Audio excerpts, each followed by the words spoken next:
Lo que ven ahora en pantalla es el logo de DIFAM Argentina.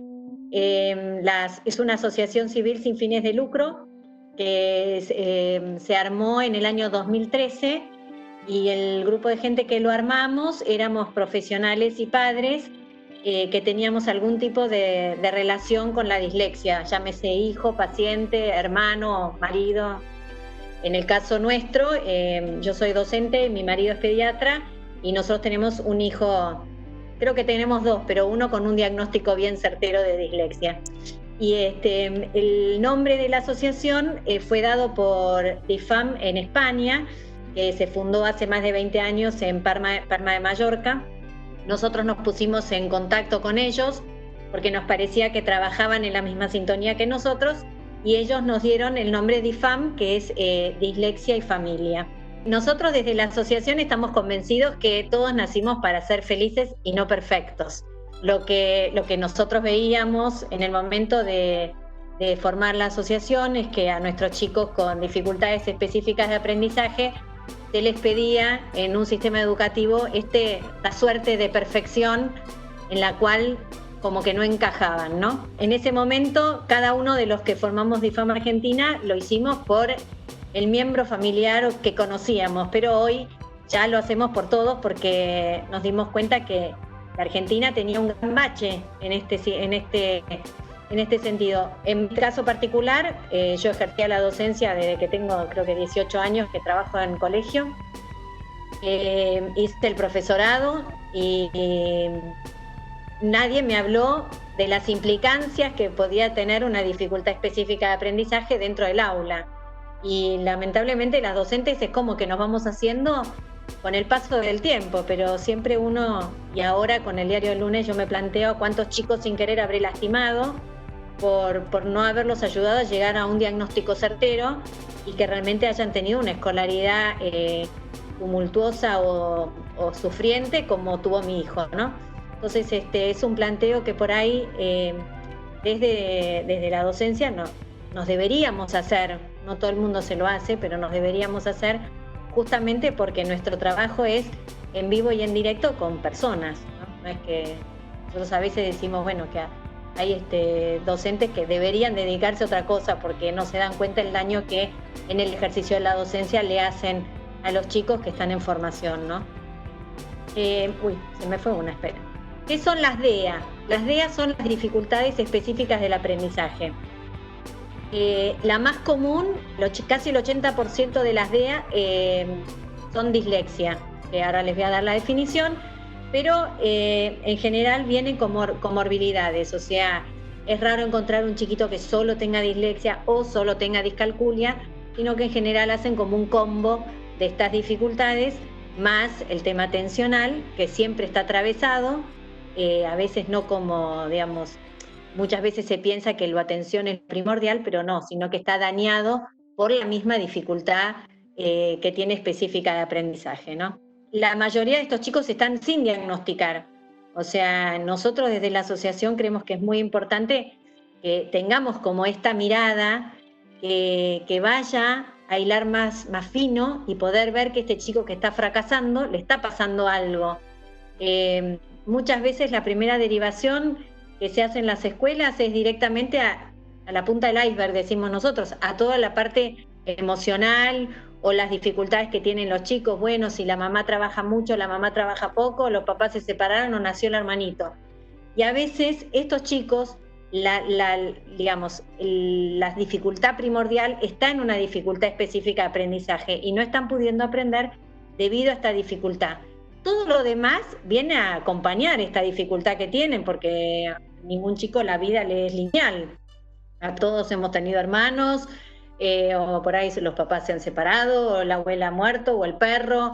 Pero si un chico además tiene una dificultad específica de aprendizaje, en general el fracaso escolar está dado por esa. ¿Qué es la dislexia? Que es la más común, dijimos, de las dificultades específicas de aprendizaje. Primero, saber que estas DEA atraviesan todos los contextos socioeconómicos. Nosotros lo que vemos en estos años de trabajo es que cuanto más vulnerable es el contexto, peor la pasan los chicos porque tardan más en llegar a un diagnóstico, se les hace muy difícil hacer un tratamiento continuo, Entonces, estos lugares más vulnerables son los que se ven más afectados. Atraviesa todos los países y todas las lenguas. Inglaterra, por ejemplo, hace más de 30 años que tiene legislación para atender a los derechos de las personas con dificultades específicas de aprendizaje. Estados Unidos tenía una ley y el presidente Obama la mejoró, atendiendo directo y específicamente a estas dificultades. Y así un montón de países. Hay una predisposición genética y hereditaria. Hoy nosotros nos damos cuenta que muchos papás están llegando a su diagnóstico a través del diagnóstico de sus hijos, que, si esto le pasa a mi hijo, no, yo que también repetí o no pude terminar el colegio, me fue mal en la facultad, y muchos padres están haciendo el diagnóstico a partir del diagnóstico de los hijos. Bueno, ¿qué es la dislexia? La dislexia, que es la más común, es una dificultad inesperada porque cuando los chicos nacen y se empiezan a desarrollar en el ámbito familiar, vemos que no hay ninguna dificultad que nos llame la atención, ¿no? De origen neurobiológico, o sea que esto, por decirlo de alguna manera así gauchesca, es como que vienen de fábrica así, hereditaria, para la adquisición de la lectura en forma fluida, exacta y automatizada. O sea, el chico con dislexia aprende a leer. De hecho, tenemos un montón en la asociación, un montón de disléxicos profesionales, pero ¿qué pasa? Tienen la fluidez de un lector hábil y muchos no llegan a automatizar la lectura. Esto es como cuando yo estoy aprendiendo a manejar. Cuando yo empiezo a manejar, estoy pensando, bueno, voy a apretar el embriague, ahora voy a poner primera, me tengo que acordar de mirar por el espejo. Todo mi recurso cognitivo está puesto en lo que tengo que hacer, en el mecanismo del manejo. En la medida que yo voy automatizando el manejo, puedo ir disfrutando del paisaje, charlando con mi vecina y demás. Estos chiquitos muchas veces no llegan a tener un automatismo de la lectura como tiene el lector hábil. Entonces, continuamente su recurso cognitivo está puesto en el mecanismo de leer. Esto les provoca un gran cansancio y obviamente que les lleva mucho más tiempo leer y comprender un texto que a un chico que no tiene dislexia.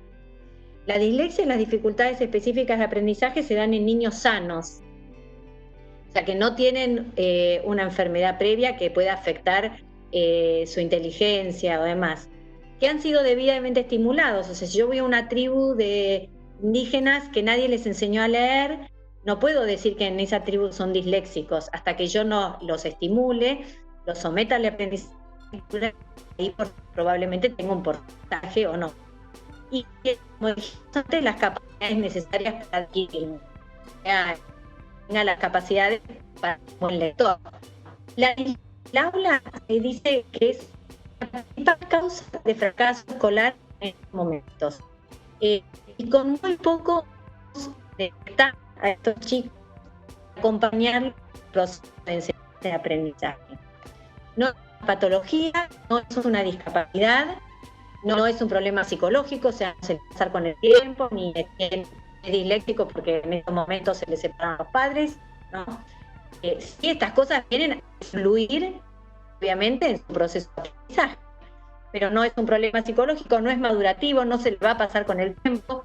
Cuanto antes nosotros podamos atender a esta dificultad, mejor van a ser las estrategias que van a poder desarrollar para compensarla. ¿Por qué tiene que ser atendida? Porque realmente uno ve que el fracaso duele mucho. Los chicos que una y otra vez van poniendo todo su esfuerzo y sienten, fracasan, a la larga bajan los brazos. Es lo que nosotros vemos en la asociación. Tenemos muchos chiquitos que no quieren seguir yendo al colegio, o que abandonan, chicos con intento de suicidio, con depresión, medicados por depresión, pero si no se ataca el problema principal, que es su dificultad de aprendizaje, de nada me vale a mí medicarlo por una depresión si yo no lo acompaño en ese proceso de aprendizaje.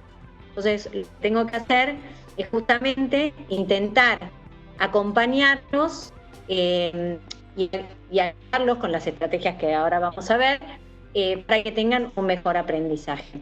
¿Cuáles son las otras dificultades específicas de aprendizaje? Podemos tener dificultades para escribir, que es la disgrafía, para realizar cálculos matemáticos, la discalculia, A ver, la mayoría de los chicos con dislexia son disortográficos, o sea que pueden escribir una misma palabra 100 veces de maneras. Nos pasa con chicos que, vieron que por ahí en primer grado que empiezan muchas maestras con había una vez, o bueno, la palabra había, por ahí saben que tenía H, se la ponen adelante, atrás, en el medio. Nunca escriben una palabra por ahí de la misma manera a veces. Entonces, esto es para tenerlo en cuenta.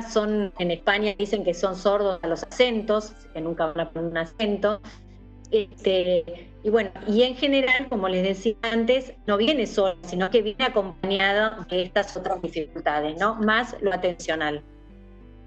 El porcentaje que se maneja a nivel mundial es entre el 10 y el 15%. Imagínense que en un aula de 20 chicos, probablemente tenga 1 o 2 alumnos que tengan una dificultad específica de aprendizaje, que no van a ser iguales, porque cada niño es diferente, pero sí que van a tener esta dificultad.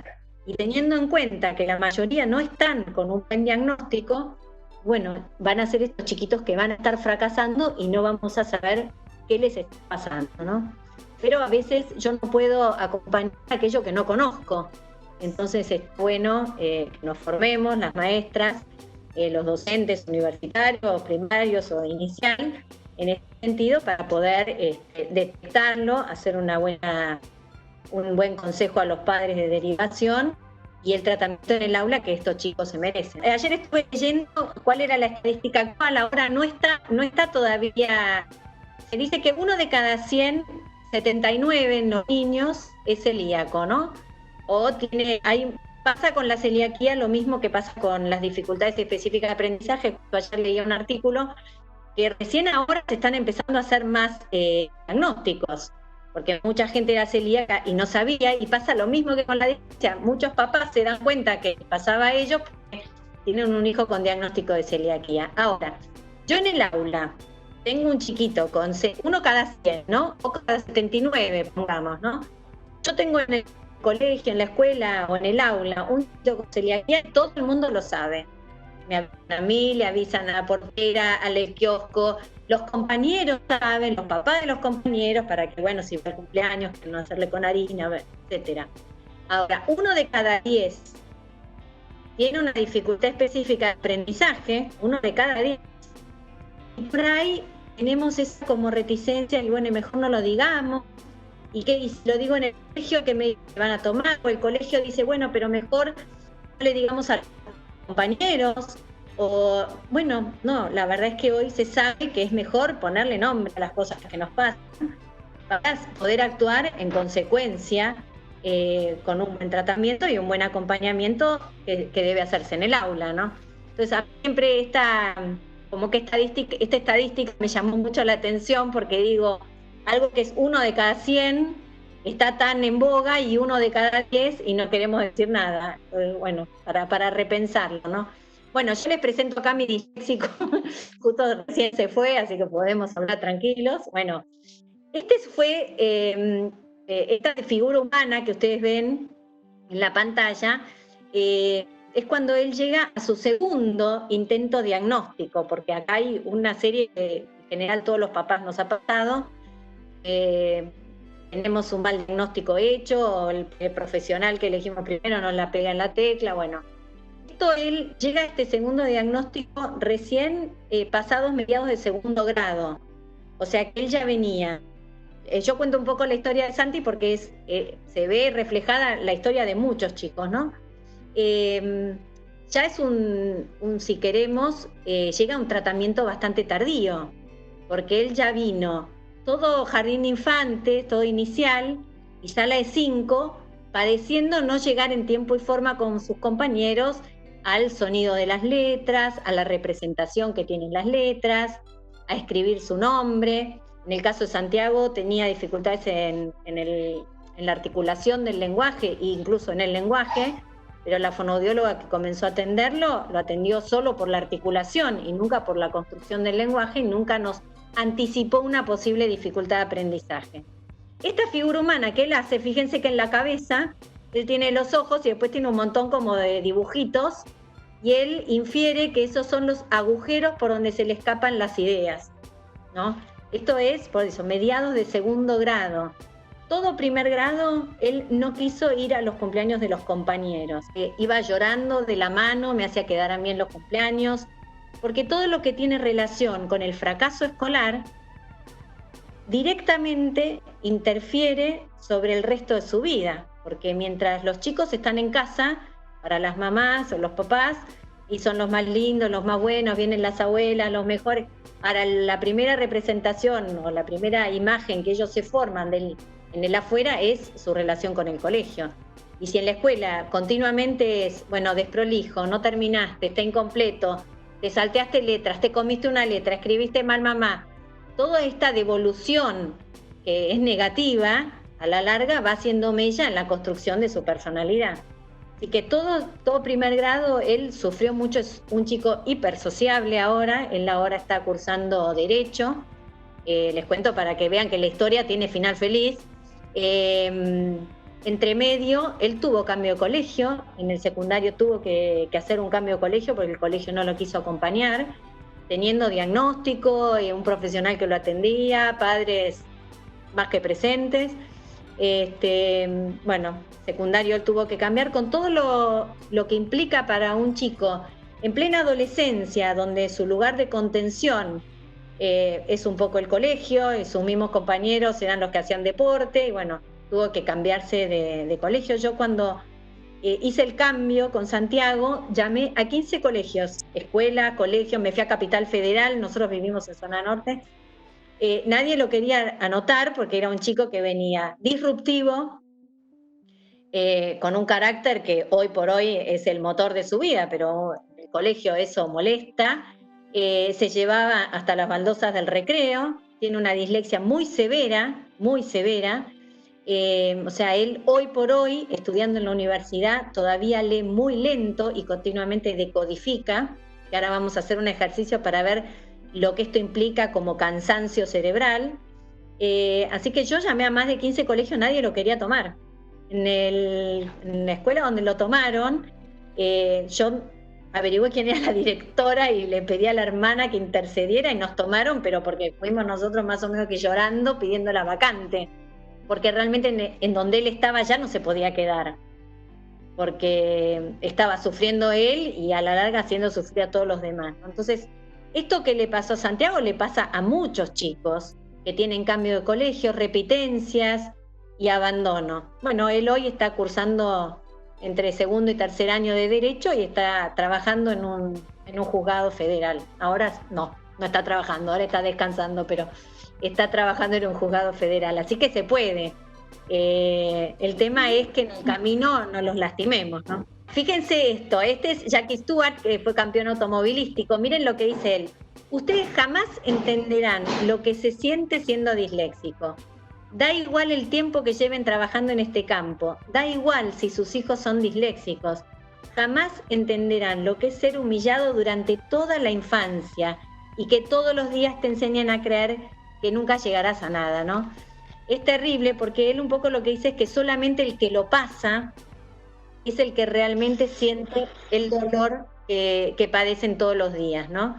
Esta cosa de que continuamente te digan que no podés, que no llegás, que no servís para esto, ¿no? Porque si uno se pone a pensar, toda la vida es lectoescrita, o sea, nosotros desde el cartel de la esquina, las propagandas, no solamente para estudiar tenemos que leer, sino que toda nuestra vida, un menú en un restaurante. Hace poco me escribió un chico que estaba haciendo un trabajo para la facultad de qué posibilidades había de que en los restaurantes se tuviera en cuenta las adecuaciones para dislexia. Yo le dije que a mí no me parecía necesario, pero digamos, si uno se pone a pensar, probablemente el disléxico tarde mucho más en leer un menú que la persona que tenga al lado, que es un lector hábil, ¿no? Entonces, toda nuestra vida está imbuida de material lectoescrito. Si uno googlea dislexia, un montón de gente que da testimonio de lo que le pasa, ahora les voy a mostrar más, pero imagínense un chiquito, con la frase esta de Jackie Stewart, imagínense un chiquito en el aula que se siente solo, que se aísla, que muchas veces sufre de bullying, o justo hoy hablábamos en la mesa con mis hijos de qué era el bullying, y porque mi marido tiene que dar una charla sobre este tema, Y justo decíamos que el que hace bullying muchas veces se siente él muy chico y por eso necesita que otro sea más chico que él, ¿no? Entonces muchas veces estos chicos no solo reciben bullying, sino que hacen para sentir que hay otro que sufre todavía más que ellos, ¿no? Bueno, esto tiene el tema de la autolesión. Me acuerdo cuando estábamos en que una vez me citó la psicóloga del colegio para decirme que Santiago se comía las uñas casi hasta el hueso, pero bueno, yo le decía, si no lo acompaña, si no le hace una adecuación que el chico necesite, además de también, si él estudia y vuelve y le toman a su vecino que no tiene una dificultad, los chicos con dificultades de aprendizaje, en chicos que no las tienen, porque obviamente que sufren y mucho, ¿no? Se enojan, son estos chicos disruptivos, se enojan, que tiran la carpeta. La película Estrellas en la Tierra, o Cada niño es diferente, que es una película hindú. El director de la película es disléxico y plasma en la película qué sufrió él. La verdad que es, bueno, veo que las películas hindúes tienen mucha música, mucha imagen. Realmente vale la pena verla, creo que es una película para hacer muchas capacitaciones porque tiene muchas escenas que marcan muy bien qué le pasa a un chiquito con estas dificultades, ¿no? Bueno, ¿y qué significa para un chico tener dislexia u otra dificultad de aprendizaje y que pasa por ahí 4, 5, 6 horas dentro de un colegio, ¿no?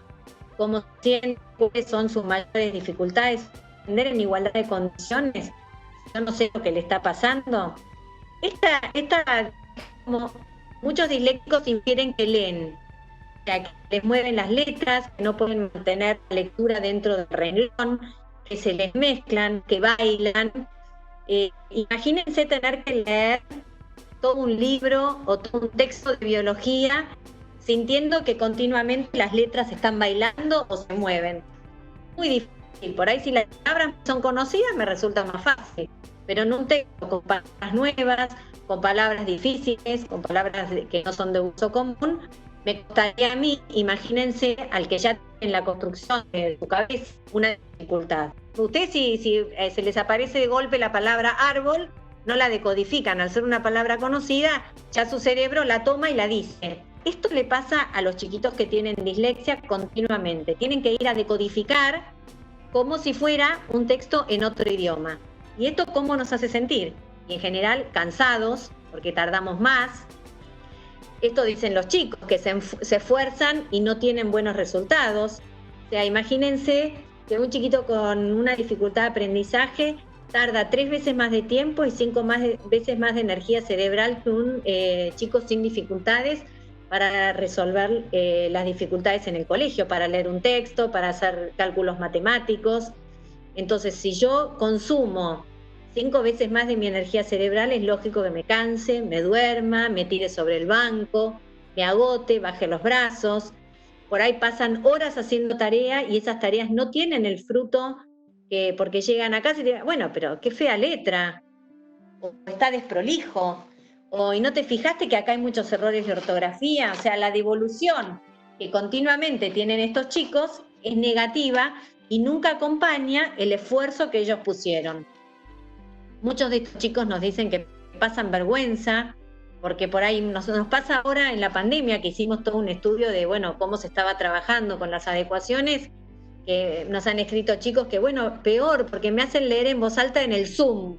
Claro, un chico que lee decodificando, lento, que si es como si yo leyera así, se sienten. Imagínense leer todo el texto de esa manera, ¿no? Y después yo le pregunto y él no entendió lo que leyó, porque todo el recurso cognitivo lo puso en decodificar lo que estaba leyendo y lo retiró del entendimiento, o sea, no entendió lo que estaba leyendo. Imagínense el triple esfuerzo que hacen todos los días continuamente. Entonces, pasan vergüenza, bajan los brazos, ven mirada de desaprobación de la maestra y muchas veces de casa, que a veces nosotros tampoco los terminamos de comprender. Y por ahí ellos escuchan frases de los padres que dicen, bueno, pero ya que la seño te ayudó, ¿por qué no pones más esfuerzo? Más esfuerzo, ya está poniendo 3 veces más esfuerzo que el resto y nosotros le pedimos más esfuerzo todavía, ¿no? Es como que continuamente, es como dice acá, escuchan frases que duelen, de casa, del cole, de los amigos. Imagínense un chiquito que lee así, como por ahí lo cargan los compañeros, apurate, o leíste mal. Bueno, escriben vaca con B larga, imagínense las burlas. Bueno, y de los adultos, frases como debes esforzarte más, siempre sos el último, otra vez no entendiste. Esta dificultad radica en, no, yo no soy médica, pero bueno, más o menos así, someramente, radica en el área del lenguaje, en el mismo área del lenguaje.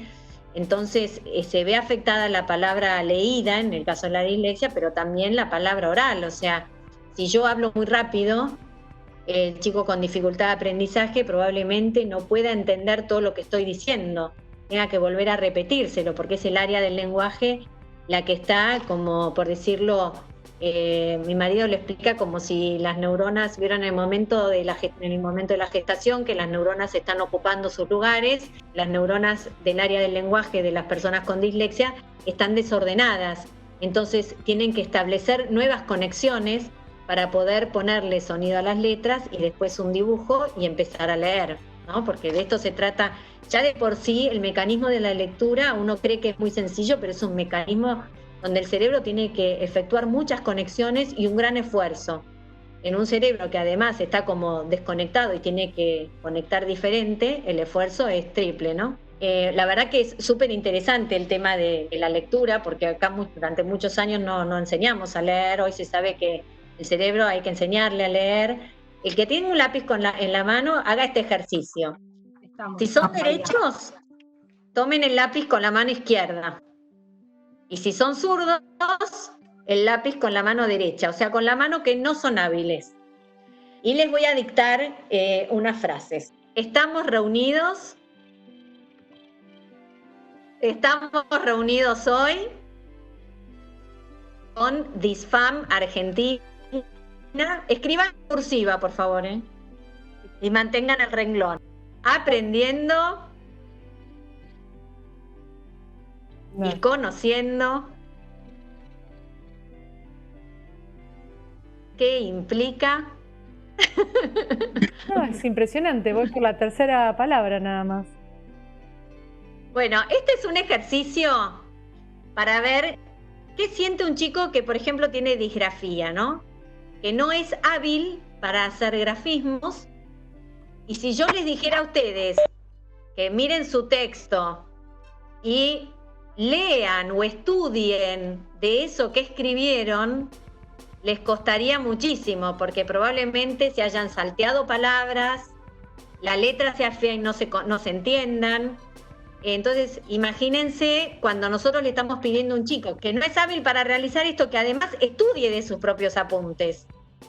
Muchos de estos chicos que nos dicen que la facultad les resulta más fácil porque no tienen apremio de tiempo, o sea, no tienen que respetar el año, pueden hacer segundo año en 2 años, pueden estudiar de los apuntes del mejor alumno, no necesitan escribir, los exámenes son orales. Entonces muchas veces les resulta más amigable el sistema universitario que el mismo sistema escolar primario y secundario, ¿no? Terrible. Bueno, ¿puede un cerebro que está lleno de estos miedos que yo les digo, de tener una mala letra, de no terminar, de escribir mal, de leer lento, tener lugar para soñar qué quiere ser, qué quiere hacer, qué le gusta hacer? Y muchas veces no, es como que en la personalidad de un chico vamos sin querer, la escuela va haciendo mella, ¿no? Va como lastimando, y a veces son heridas que son muy difíciles después de sanar, y a veces basta una palabra en un adulto.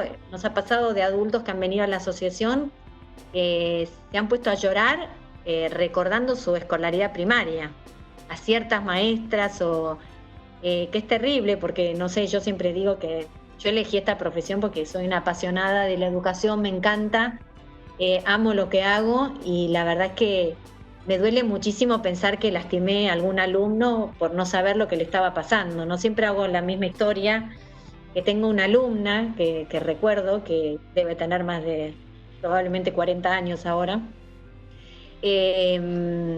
que Melina, se llama Melina, supongo yo, porque nunca me la traté de conectarla a través de las redes, pero nunca pude. Yo trabajaba en esa época en un colegio que o iban todos los chicos parejos o el que no iba, chau, que buscar otro colegio, ¿no? Y bueno, yo me acuerdo, yo trabajé durante casi todo mi tiempo de ejercicio en primer y segundo grado, que le tuve que decir a la mamá que no iba para el colegio. Y siempre lo charlo con mi marido y digo, estoy segura que era disléxica, pero segura porque no pudo nunca aprender a leer. Y la verdad es que es como que uno dice, uno no elige esta carrera, esta profesión, el ejercicio de esto para dañar a los chicos, sino que, pero muchas veces lamentablemente los dañamos por mala formación. Yo creo que es un gran defecto de la docencia en la Argentina, es que no tenemos una formación acorde con lo que va el mundo, ¿no? Yo de hecho tengo una hija ahora que se está por recibir de maestra de inicial, y todavía no le han hablado de conciencia fonológica, de un montón de cosas que hoy el mundo sabe que son necesarias para adquirir una buena lectura y que una maestra de inicial debe tener en cuenta para hacer una buena pesquisa de estos chicos que van a tener una dificultad en el lenguaje, una dificultad a la hora de aprender a leer y escribir. Y no las estamos formando, y por eso, y ella estudió 40 años después que yo, y como dicen, si Sarmiento se volviera a levantar en la tumba hoy, en los colegios serían igual a cuando él los armó, que es terrible. O sea, seguimos por ahí con la tiza y el pizarrón. La pandemia por ahí nos vino a traer nuevas herramientas, ¿no? A conocer cosas nuevas para implementar en educación. Bueno, les presento esto, fue un gran objetivo que tuvo la asociación cuando nació, y fue tener alguna legislación que amparara los derechos de estos chicos, de estas personas, porque la ley no solo habla de niños, sino que habla de todas las personas con dislexia, y es la ley 27.306, es una ley nacional. La mayoría de las provincias ya adhirieron, y bueno, les voy a mostrar así someramente. Estas 4 patas son las patas que presenta la ley, que es la capacitación docente, que se han hecho cosas desde los ministerios de educación, hay unos cuadernillos, hubo un curso colgado sobre dislexia en la página del Ministerio de Educación de la Nación, gratuito para que los docentes lo hicieran. Nosotros hemos ayudado, hemos acompañado a muchos colegios, a muchas localidades a dar charlas de concientización.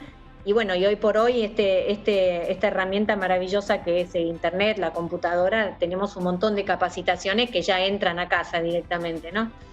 Esto que les decía de la detección precoz, tener en cuenta las maestras de inicial, que hay ciertas características o predictores que me van a indicar una posible dificultad de aprendizaje que después no se diagnostica hasta los 7 años, pero puedo tener estos indicadores en otros países, por ejemplo, cuando hay indicadores de chiquitos que no siguen los ritmos, o esta de poder diferenciar los sonidos del habla en el cerebro, y bueno, hay como un trabajo más específico con ellos. Esto se debería trabajar todos los días en inicial, por ejemplo. No sé, si yo digo la palabra mamá, ¿con qué sonido empiezan? Nunca trabajando las letras en inicial, pero sí los sonidos.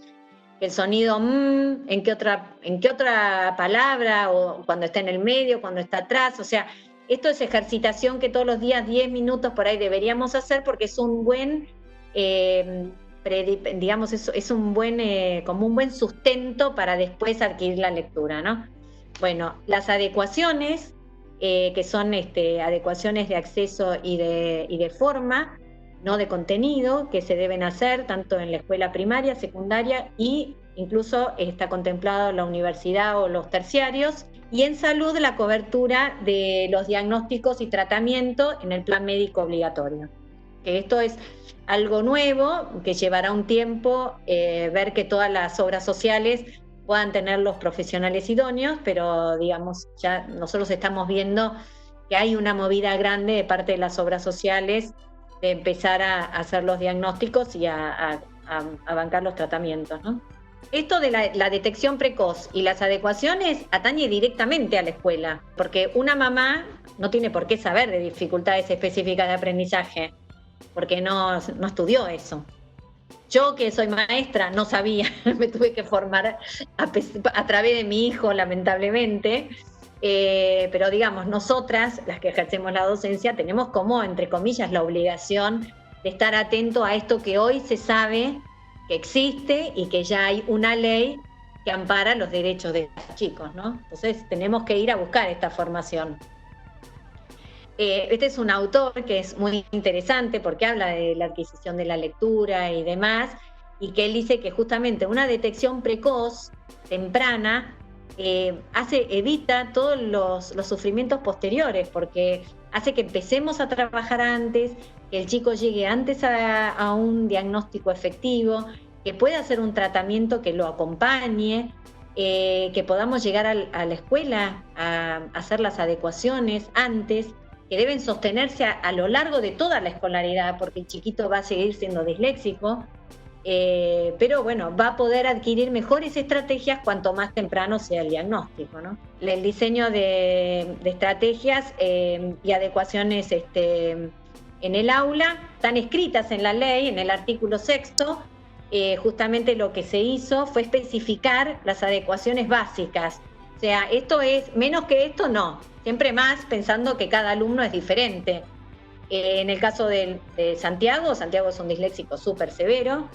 Él necesitaba muchas adecuaciones. Hay chicos con una dislexia más leve o que ya han llegado a diagnósticos más tempranos, que por ahí compensan más rápido, pero de todas maneras dar prioridad a la oralidad siempre es mejor para un disléxico, teniendo en cuenta siempre que también al estar en el área del lenguaje, por ahí no le van a faltar palabras. Yo siempre digo, por ejemplo, si le voy a preguntar de fotosíntesis, si me explica todo el sistema de la fotosíntesis, pero no encuentra la palabra, no importa, porque yo sé que sabe y sé que su dificultad está en el lenguaje, entonces probablemente no encuentre los términos adecuados. Siempre ponemos el ejemplo de Santiago, te dice, no, la tela esa que va arriba de la mesa, el mantel. Bueno, el mantel. Imagínense, en una palabra que es de uso cotidiano, a veces no la encuentran. ¿Qué pasa con estos términos que les son nuevos, que a veces no son de uso diario, que para ellos que no son significativos? Porque fotosíntesis para un chico no tiene ningún significado que vaya a hacer uso de eso. Entonces, pero si me lo pudo explicar bien, bueno, tener en cuenta que esta dificultad radica en el área del lenguaje y que probablemente no encuentre la palabra correcta, ¿no? Otorgar mayor cantidad de tiempo para realizar las tareas o las evaluaciones, por esto que les dije, consumen 3 veces más de tiempo, 5 veces más de energía cerebral, entonces es lógico que necesiten que yo le dé más tiempo o le disminuya las tareas. Por ejemplo, si yo doy 5 oraciones para hacer análisis sintáctico, yo puedo a él darle 2. Sé que voy a poder medir si comprendió, pero no voy a hacerlo leer 5 oraciones, subrayar, usar la regla, todo esto que tiene una implicancia para el chico con estas dificultades muy grande, ¿no? Asegurarse que entendieron las consignas, porque muchas veces en la lectura, por esto que les decía que ellos van decodificando, no comprenden realmente lo que les quisimos decir. Entonces muchas veces resuelven mal porque no comprendieron la consigna y no porque no estudiaron o no comprendieron el tema, sino porque no comprendieron lo que les quisimos preguntar. Menos cuando las docentes nos ponemos tan creativas que no nos entendemos ni nosotras a veces. Evitar las exposiciones innecesarias frente a sus compañeros, de lectura en voz alta, o sea, esta cosa de ponerlo en evidencia de lo que es su dificultad, ¿no? Es como si yo a un chiquito, no sé, que tiene una dificultad en una pierna, le voy a tomar el test de Cooper todas las clases. Obviamente que no va a terminar el test en tiempo y forma como sus compañeros, pero bueno, el chico con dificultades específicas de aprendizaje no se le ve su dificultad, no es visible. No es como un chiquito con una renguera que yo lo veo y me acuerdo. Entonces tengo que estar muy atenta a estas dificultades porque realmente son invisibles. Evitar copiados extensos, ya vieron ustedes que yo les hice escribir con la mano que no son hábiles, que tardarían mucho más. O dictados, por esto que no ven muchas veces los errores de ortografía, por más que yo le haga escribir 100 veces probablemente la siga escribiendo mal. Facilitar el uso de ordenadores, calculadoras, tablas pitagóricas, a veces las tablas de las proposiciones para tenerlas visualmente, todo lo que es apoyatura visual, a ellos les sirve, ¿no? Bueno, y así sigue, lo más importante para mí es lo último, que es asumirse todo el equipo docente como promotores de los derechos de los niños, niñas y adolescentes y adultos, siendo que las contextualizaciones no implican otorgar ventaja de ellos frente a sus compañeros, sino ponerlos en igualdad de condiciones frente al derecho a la educación, que me parece que es lo más importante, ¿no? Que todos tenemos el mismo derecho a aprender y a ser educados respetando nuestras diferencias, ¿no? Realmente hoy la educación inclusiva es un desafío para todos los docentes en todo su sentido, tanto en discapacidad como en las dificultades específicas de aprendizaje. Bueno, y esto que les decía del plan médico obligatorio, que realmente fue súper importante para las familias, saber que hoy existe una ley que también obliga a las obras sociales a que tengan cobertura de diagnóstico y tratamiento, ¿no? Bueno, ¿se puede leer mal y ser inteligente? Sí, de hecho la definición de la dislexia es en chicos inteligentes, pero bueno, tenemos un montón de gente, de famosos, porque usamos los famosos pues son caras conocidas, pues yo les puedo decir un montón de médicos, abogados, que sé que son disléxicos también, pero ustedes no los conocen. Pero en este caso, bueno, Benito Fernández, en la Argentina, Benito Fernández da cuenta de su dislexia, Sebastián Estebanés es padrino de la asociación, Carna también da testimonio de su dislexia. Y en otros países donde por ahí tenemos tienen un trabajo más grande las figuras conocidas de dar a conocer cuáles son sus dificultades. Acá nosotros tenemos que ir buscándolos y convenciéndolos. Allá es como que, bueno, Anthony Hopkins cuando vino a la Argentina hace unos años, en la revista La Nación, si después lo googlean, justamente él dice y habla de su dislexia.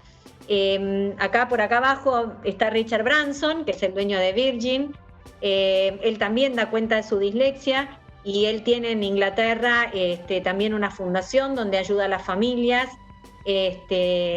a llegar a un buen diagnóstico y a los hijos, ¿no?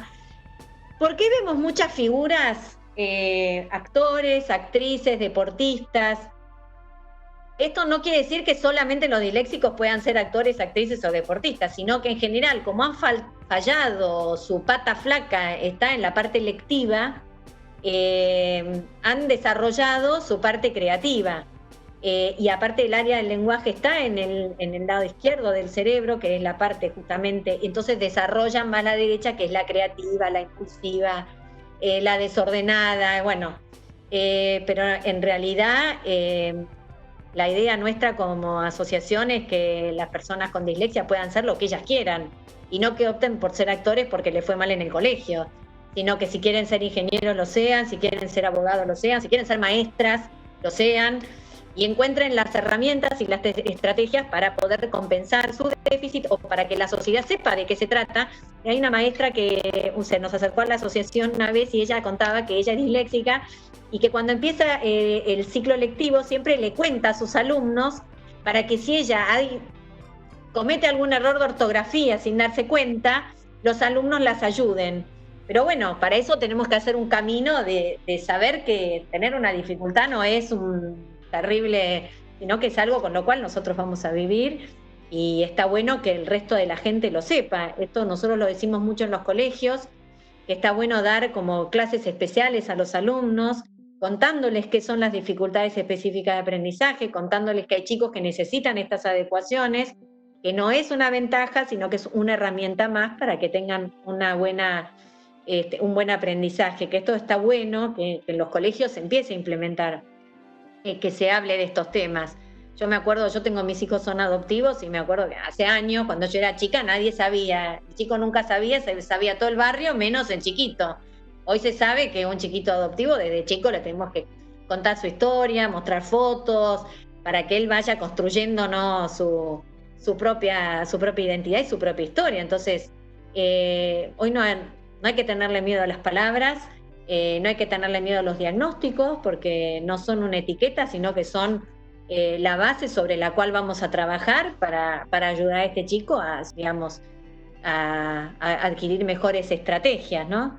Entonces, bueno, nada, esta es gente que si las googlean, todos hablan de sus dificultades de aprendizaje. Por ejemplo, Keira Knightley es muy interesante porque ella dice que aún hoy su mamá le lee los guiones para poder realmente encontrar el espíritu del personaje, porque como ella le es tan difícil leer, a veces no encuentra la esencia del personaje, ¿no? Es interesante para ver cómo hay gente que ha desarrollado estrategias, pero que también cuando cuentan han sufrido mucho en toda su escolaridad, ¿no? Y esto es lo que nosotros queremos que no siga pasando. Steven Spielberg también es disléxico y llegó a su diagnóstico a los 60 años recién, pero dice que él sufrió un montón y aprendió a leer 2 años después que sus compañeros. Y bueno, no podemos decir imagínense la creatividad que tiene este hombre, pero bueno, ahí él también cuenta, hay un reportaje que le hacen donde él cuenta todo lo que sufrió y lo que sufrieron sus padres también, porque él fracasaba en el colegio. Y esta es la estadística que a uno le preocupa, que es también el 40% de los presos. Esto es una estadística que dio La Nación, que no sé si es del todo real, porque en la Argentina nos falta mucha estadística real, pero se calcula que más o menos el 40% de los presos sufrieron fracaso escolar. Entonces, ¿cuántos de estos han sufrido fracaso escolar porque no han sido escolarizados? Pero ¿cuántos han sido escolarizados y probablemente en el porcentaje del 10% de dislexia también tengan dificultades de aprendizaje, ¿no?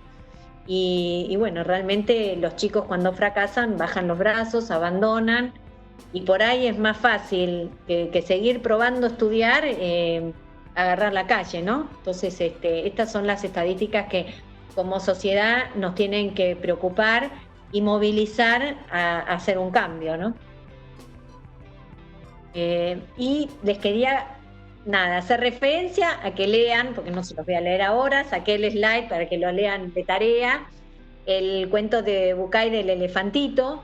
Hay también un estudio hecho sobre qué es la indefensión aprendida, que es cuando a uno continuamente le dicen que no puede y que no puede, y uno tira y no puede, a la larga baja los brazos. ¿Y por qué el elefantito, mientras fue chico, trató de romper la cadena y no pudo, y un día no intentó más? Y por más que es un elefante de no sé cuántas toneladas, ya no intenta más. Y esto les pasa muchas veces a los chicos cuando fracasan y ya, listo, no prueban más, para esto no sirvo, abandono, dejo, me deprimo. Entonces es interesante, la verdad que, bueno, es más que interesante, es doloroso pensar que los chicos puedan pasar por esto. Y tenía un video que se los recomiendo también, después búsquenlo, que se llama Por 4 esquinitas de nada, que muestra cómo muchas veces en la escuela o en la sociedad, porque yo creo que es la sociedad, queremos que la gente encaje, y entonces el video habla de, para que encaje, ¿qué le vamos a hacer? Es un cuadradito que tiene que encajar en una puerta redonda, ¿no? Y si hay que cortarle las esquinas o estirarlo, y realmente lo que llegan a la conclusión es que lo que hay que cambiar es la puerta y no a la persona, ¿no? Por eso yo los invito a los que sean docentes a probar con estas adecuaciones, a llamarnos a la asociación cualquier duda que tengan. Si creen que tienen un hijo con dificultades de aprendizaje, no duden también en escribirnos, en acercarse. Nosotros tratamos de darles herramientas para que puedan llegar a un buen diagnóstico, hacer un buen tratamiento y defender los derechos de los chicos en la medida que uno pueda como papá, dentro de lo que es el ámbito escolar, social, y dentro de la obra social también, para que nos cubran los diagnósticos y los tratamientos.